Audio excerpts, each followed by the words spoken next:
Hi, Sania. Thank you so much for joining me today. Today, Sania Dookie is joining me for this blog post interview, and I'm so excited to have her here because Sania specializes in being an empowered parent coach and working with parents and children. And I was especially Yes. excited to have you here with everything that's going on in this coronavirus crisis to learn from you some best practices or some really practical tips that might help parents to navigate what's happening with their children in a healthy way, and just some really practical things they can use right away. So just to introduce you a little bit more, Sania, you told me you were born on the beautiful island of Jamaica, which I've never been there, but I would love to visit someday. And you migrated to Canada in 2010, so you've been here for about 10 years, or I say here, I'm in Chile, but when I'm in Canada. And you started your master's in spiritual care and psychotherapy. You're currently working on your doctorate in clinical psychology. You're also a homeschooling mom of your two beautiful kids, and you have a private practice, part-time, and you also, as I mentioned, are a parenting coach. So you've got a lot on your plate. I do. I do have a lot on my plate. It's a good thing I enjoy doing all of them. So it's Yes. more of a lifestyle for me. It's not a chore. That sounds really cool. I'm amazed when I looked at all the things that you were doing, that you're balancing. And we spoke before, and you told me already then that it didn't feel like you were juggling a lot. And I was just amazed. So tell me a little bit more about your story and how you decided to become an empowered parent coach. Well, first of all, thanks for having me. It's an honor always to share my story and just to see how I can empower other parents out there. We're all in the same boat, and it's good to know that I can support in some way.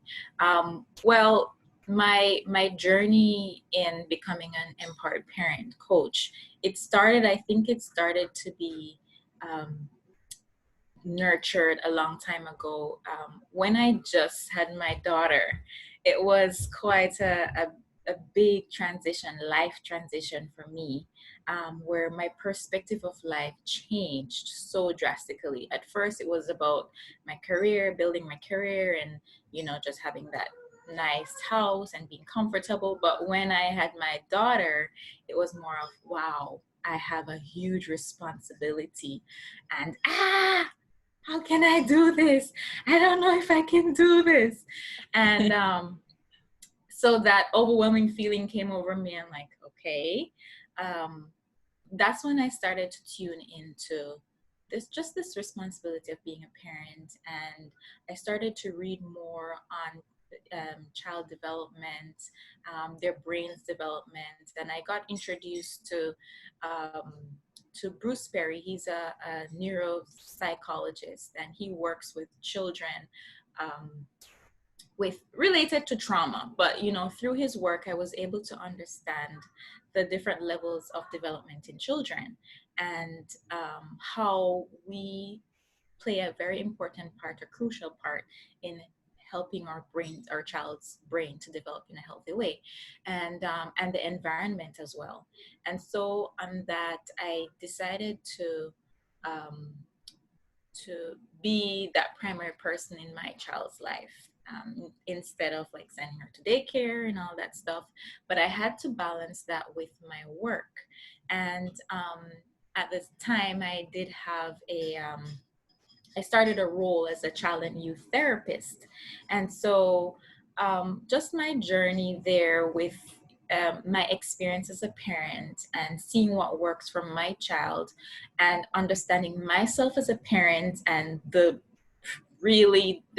emotional experiences that I have and how I respond, to my child, and how I'm able to bounce back, the different skills that I've been learning to help my child along the way.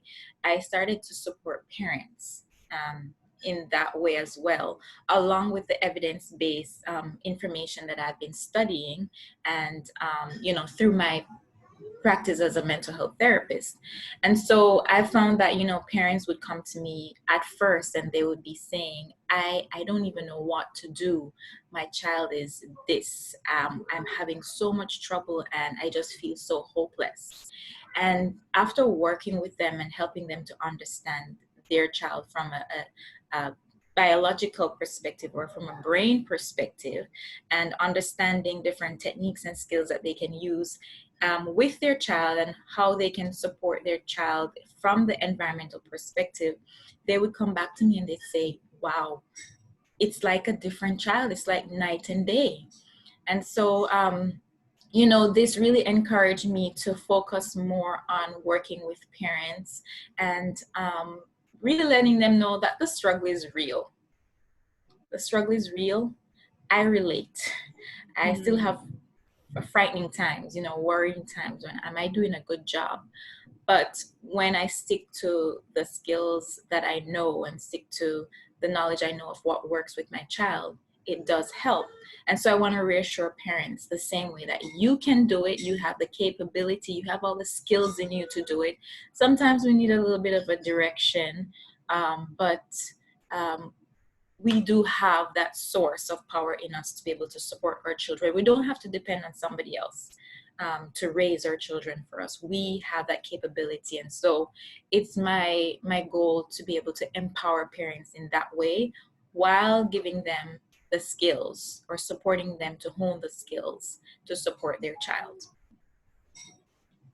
So you mentioned that you've learned through your own experience as well as working with parents and children different techniques, and of course you're a psychotherapist, so you've studied a lot about the development of the child. Yes. So what are you seeing right now? What practical things do you see that are working to help parents and help their children navigate through some of this crisis?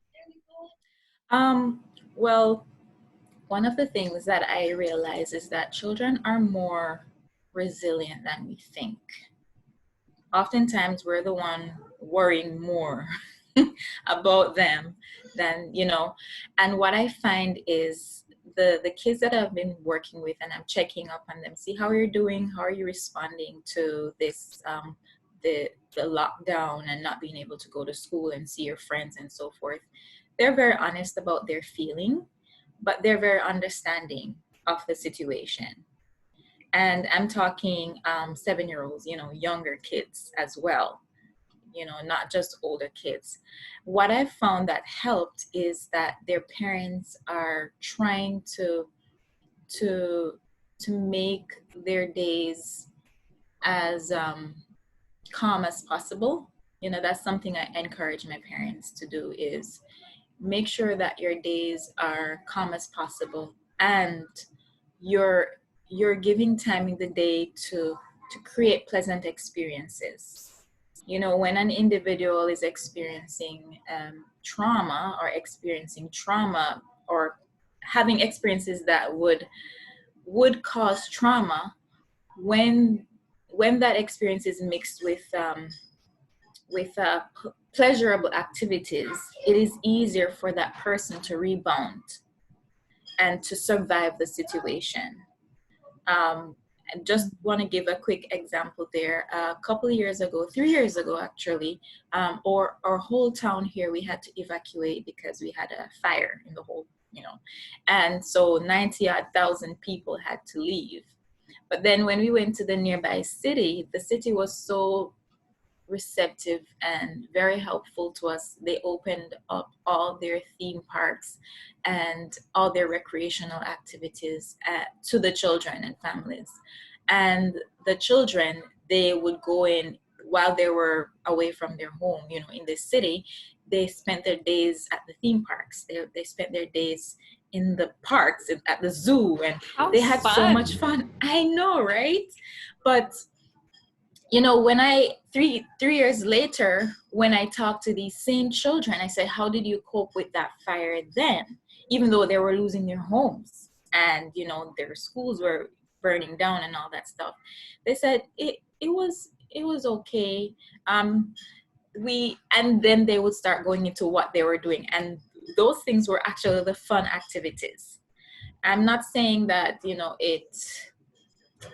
it prevented some of them from developing anxiety or post-trauma, but most of the ones I spoke with, they remember the good times, and because of the good times they were able to come back home and basically, you know re, you know help themselves to guess reintegrate into society again, into school. They had to go into new school buildings, and they lost a lot of classmates, and um, a new home. They had to adjust as they came back, but because of the pleasant experiences they had during those months of evacuation, of being out of their home, they were able to come back and cope with what they needed to come back to work with. So it's just the same situation I find that is happening here. I think these parents, they're like been there, done that. So they're playing games. They're spending a lot of family times together. They're cooking together. They're watching movies together. And they're trying as best as possible to have lots of fun time together. And I find that that's what's helpful. I think after this is over, we're gonna have issues with kids wanting to go back to school. I think most of them be like, no, I want to continue homeschooling, because they're having fun. The ones I've spoken to, they say, I'm having fun at home. I enjoy. I can wake up a little bit later. I can do my schoolwork at certain times for a certain amount of time, and then I can go do fun things. So yeah. So what I hear you saying is that it doesn't have to be these huge, crazy fun activities in a house. Like you mentioned, things that parents would want to do anyway with their kids, like have a movie night, have family meals together, or just even cooking together. Like those are normal activities that I think a lot of parents would tend to do with their children, but still with the focus on creating these family memories, these happy memories. So I love that suggestion of creating those memories. Yeah, Absolutely. And the children, they are enjoying having time with their parents, spending time with their parents. I think that's the biggest thing for them, because before they had to go to work, we have deadlines, we have school, we have activities, all these things, and we hardly get to spend quality time together. But now they're getting the chance to do so, and that's really helping them to cope with this. So I find that that's very positive. That's a pro of what's going on right now. Yeah. I know even with the distance, it may be difficult, as some kids may not always get to spend time with some of the people they're used to.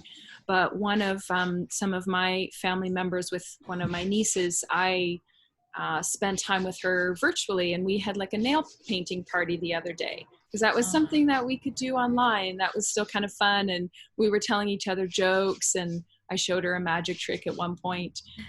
So again, just I wanted to make it fun for her, because I can't be there right now, but to connect, so that when she looks back at this time, she'll remember some of those memories that I'm creating with her, even online. Yes. Yes. I've been encouraging my kids that I work with to connect with people, even if you can't be there in person. But we have FaceTime, we have all these gadgets and technology now that helps us to talk to people every day whenever we want to. And so that's one of the things that I've been encouraging them to do, is still reach out to individuals and your family members, and the ones that have been trying that, they really do enjoy that, because they feel that connection despite of the distance.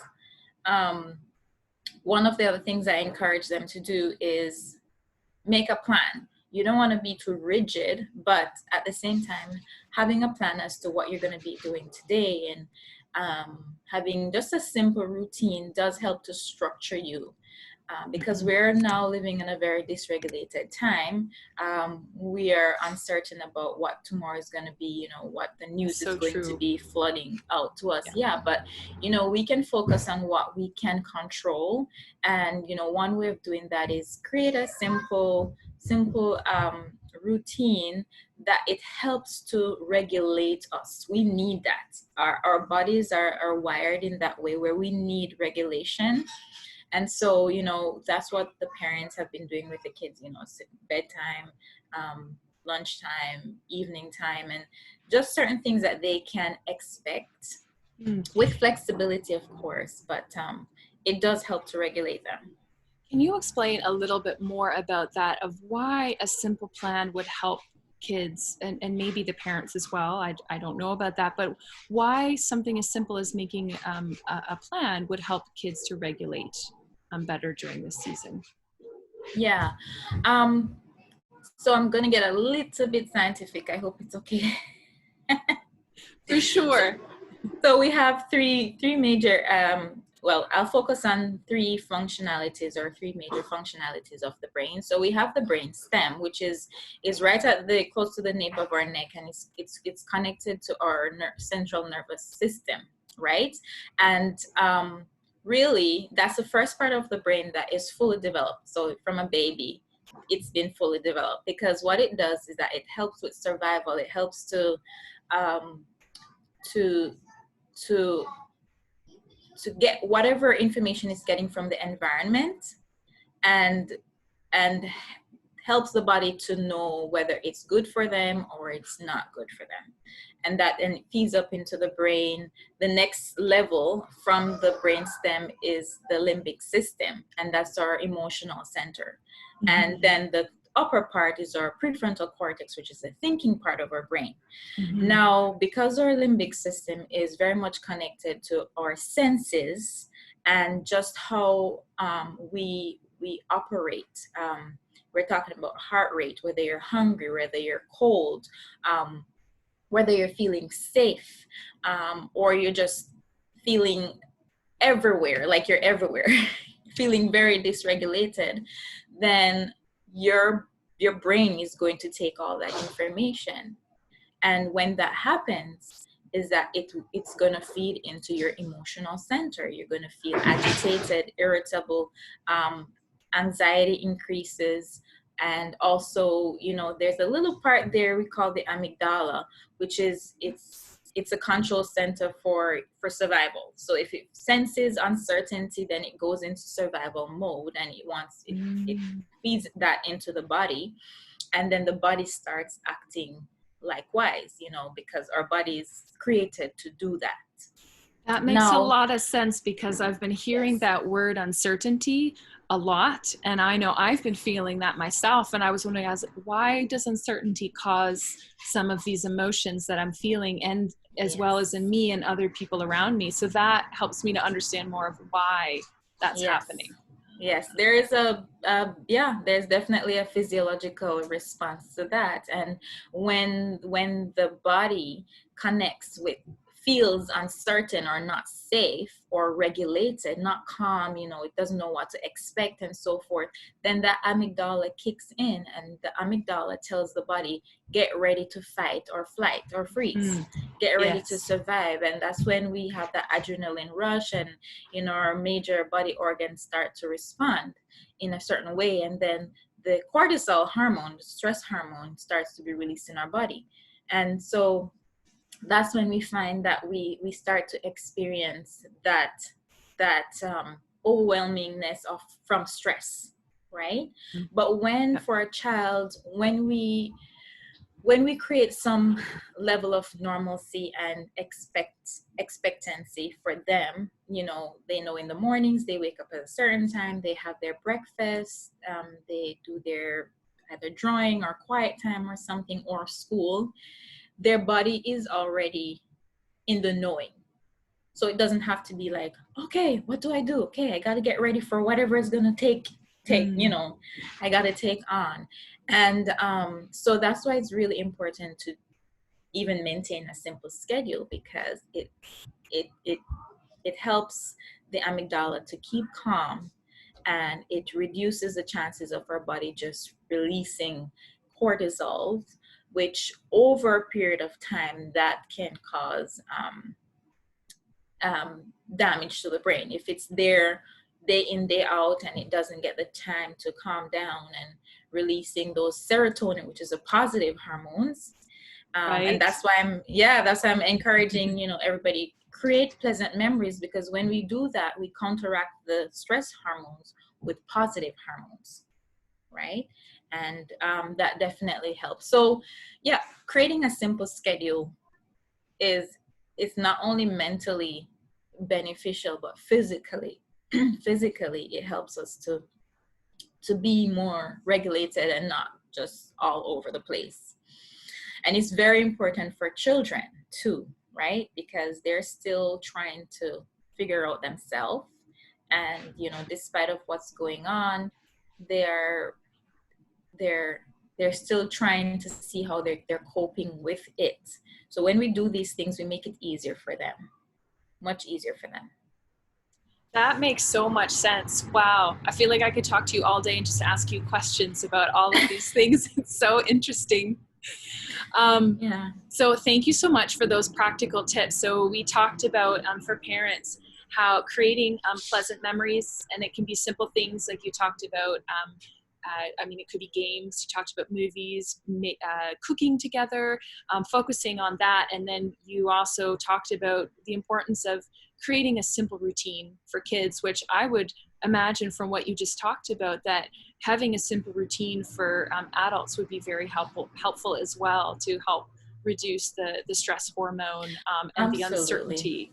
Yes, I encourage parents, when you're making that simple routine with your child, actually do it with your child. So they're part of the process. They feel some level of control, because when you're feeling stressed and so many things around you is changing, you tend to feel a lack of control, and that's how we're feeling as adults. That's why we rush to the store to buy all the groceries that we possibly can, because that's how we try to get some form of control about the Right. situation.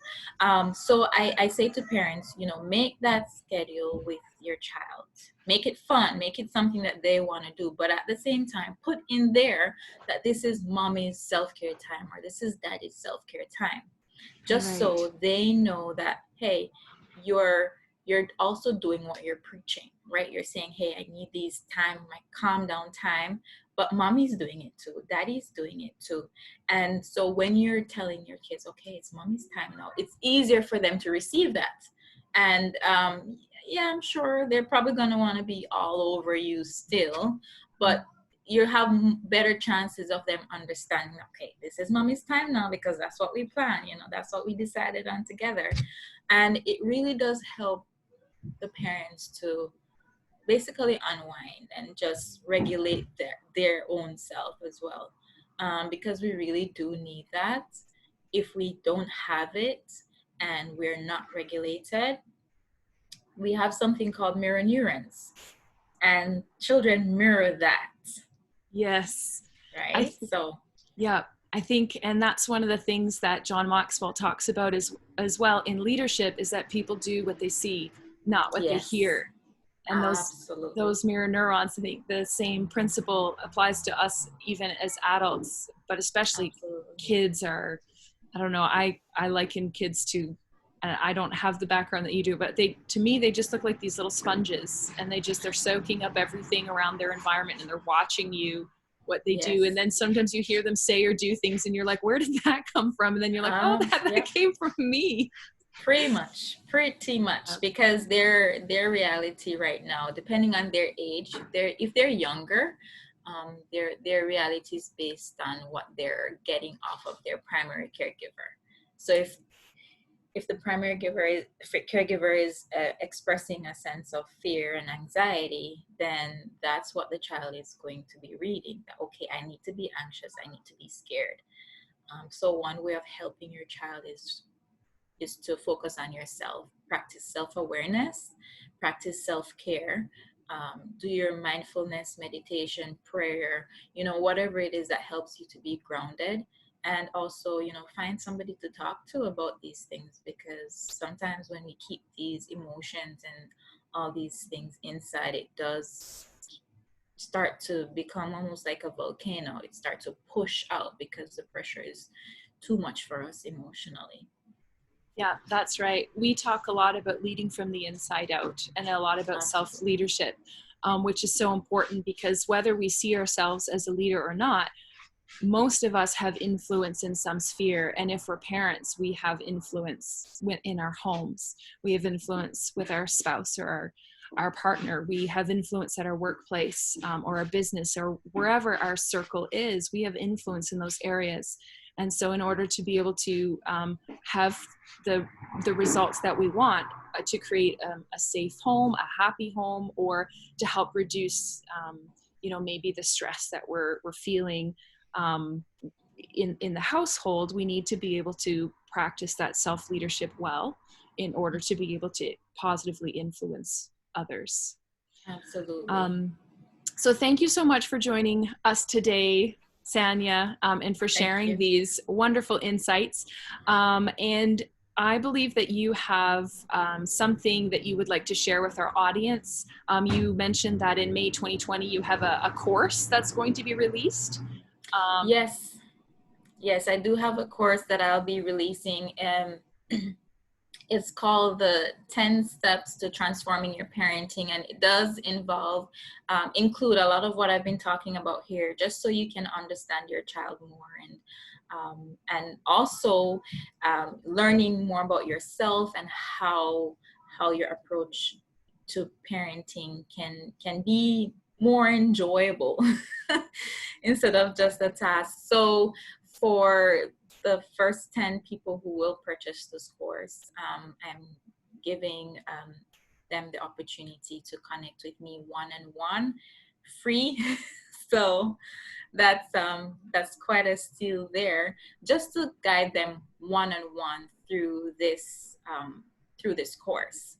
And they can ask me personalized questions in regards to their child and to their own parenting ability.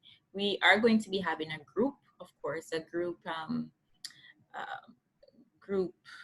study as we go through this course, but that one-on-one experience is going to be much more, I guess, amazing.